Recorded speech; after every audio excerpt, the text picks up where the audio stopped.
मित्रों, 31 अक्टूबर सन 1984 सुबह का समय था और दिल्ली की सड़कों पर रोज की तरह हलचल शुरू हो चुकी थी। अखबार बंट रहे थे और दफ्तरों की गाड़ियां निकल रही थी, लेकिन किसी को जरा सा भी अंदाजा नहीं था कि यह सुबह भारत के इतिहास की सबसे डरावनी सुबह बनने जा रही है। एक ऐसी सुबह जिसके बाद देश पहले जैसा कभी नहीं रहा। आपको बता दूं, प्रधानमंत्री आवास के अंदर सब कुछ सामान्य लग रहा था और इंदिरा गांधी सफेद गाड़ी में शांत चेहरे के साथ अपने बगीचे से गुजरते हुए इंटरव्यू के लिए जा रही थी। सामने कैमरा इंतजार कर रहे थे, विदेशी पत्रकार खड़े थे और सुरक्षा घेरे में वही चेहरे थे जिन्हें वो हर रोज देखती थी। लेकिन उसी सुरक्षा के घेरे में एक मौत खड़ी थी। कुछ सेकेंड, कुछ कदम और फिर गोलियों की आवाज और सब कुछ थम सा गया। मित्रों, ये सिर्फ एक प्रधानमंत्री की हत्या नहीं थी, यह एक व्यक्ति की मौत नहीं थी, यह उस टकराव का अंत था जो सालों से राजनीति, धर्म, पहचान और सत्ता के बीच चल रहा था। ये कहानी इंदिरा गांधी की है, लेकिन उससे भी ज्यादा ये कहानी उस भारत की है जो उस दिन टूट गया। इंदिरा गांधी का नाम सिर्फ सत्ता का नाम नहीं था, वह नेहरू की बेटी थी, लेकिन उनकी पहचान विरासत से नहीं बल्कि फैसलों से बनी। सन 1966 में जब उन्होंने प्रधानमंत्री का पद संभाला, तब राजनीति के बड़े नाम उन्हें हल्के में लेते थे, उन्हें गूंगी गुड़िया कहा गया। लेकिन वही इंदिरा गांधी कुछ ही सालों में भारत की सबसे मजबूत नेता बन गई। सन 1971 का युद्ध, बांग्लादेश का जो है ना, ये जो प्रकरण आया था कि सन 1971 का युद्ध, उस समय बांग्लादेश की सबसे क्या बताऊं कि एक और जो पाकिस्तान को बांट कर उन्होंने एक बांग्लादेश का निर्माण कर दिया। बैंकों का राष्ट्रीयकरण और राजघरानों की ताकत तोड़ना। उन्होंने ये साफ कह दिया कि समझौते की नेता नहीं है, लेकिन ताकत के साथ साथ आया डर, सत्ता बचाने का डर, और इसी डर से जन्म हुआ एक आपातकाल। मित्रों, 1975 से लेकर 1977 तक देश ने वो दौर देखा जब संविधान ठहरा हुआ था और अखबारों की आवाज दबा दी गई थी और विरोध जेल की सलाखों के पीछे था, क्योंकि इंदिरा गांधी के लिए यह सत्ता का सबसे अंधेरा अध्याय था। जनता ने 1977 में उन्हें हरा दिया, लेकिन इंदिरा गांधी हार मानने वाली कहां थी। 1980 में वह और ज्यादा सख्त होकर लौटी और उस समय भारत के एक कोने में एक आग सुलझ रही थी, पंजाब में। मित्रों, पंजाब सिर्फ एक जमीन नहीं था, वह पहचान था, आस्था थी और इतिहास था। लेकिन लंबे समय से यहाँ भावना घनप रही थी। दिल्ली उनकी आवाज नहीं सुन रही थी। पानी का विवाद था और चंडीगढ़ का सवाल था, खेती की समस्याएं, राजनीतिक उपेक्षा, इन सबके बीच एक आवाज उभरी जो धीरे धीरे गूंज बन गई, और यह आवाज थी जर्नैल सिंह भिंडरावाले की। वह सिर्फ एक धार्मिक उपदेशक नहीं था, वह गुस्से की आवाज था। वह उन युवाओं का चेहरा बन गया जो खुद को ठगा हुआ महसूस कर रहे थे। सरकार ने पहले उसे गंभीरता से नहीं लिया, लेकिन फिर राजनीति ने उसे मोहरे की तरफ इस्तेमाल किया, और जब हालात हाथ से निकल गए तब समझ आया कि यह मोहरा अब आग बन चुका है।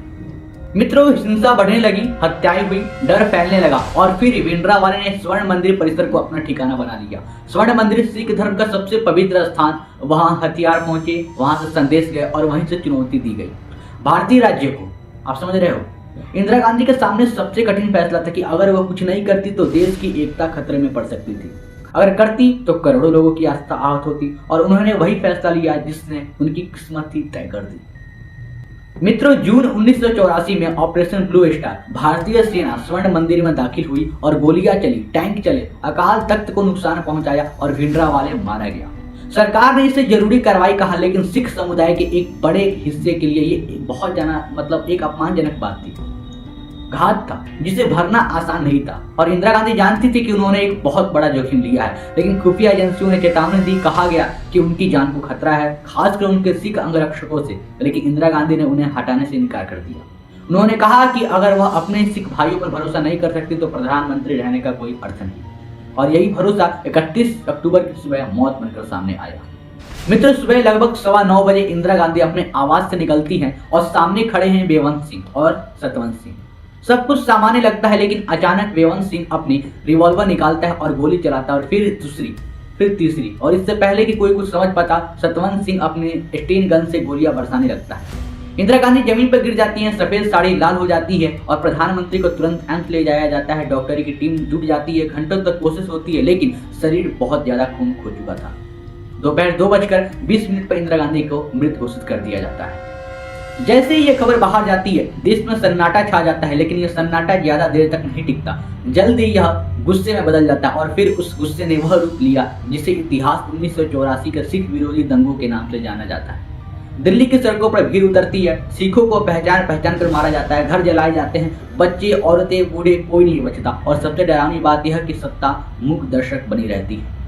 राजीव गांधी प्रधानमंत्री बनते हैं और उनका एक बयान इतिहास में हमेशा के लिए दर्ज हो जाता है, जब बड़ा पेड़ गिरता है तो धरती हिलती है। यह बयान आज भी बहस का विषय है, क्या यह हिंसा या फिर औचित्य था, या सत्ता की असंवेदनशीलता थी।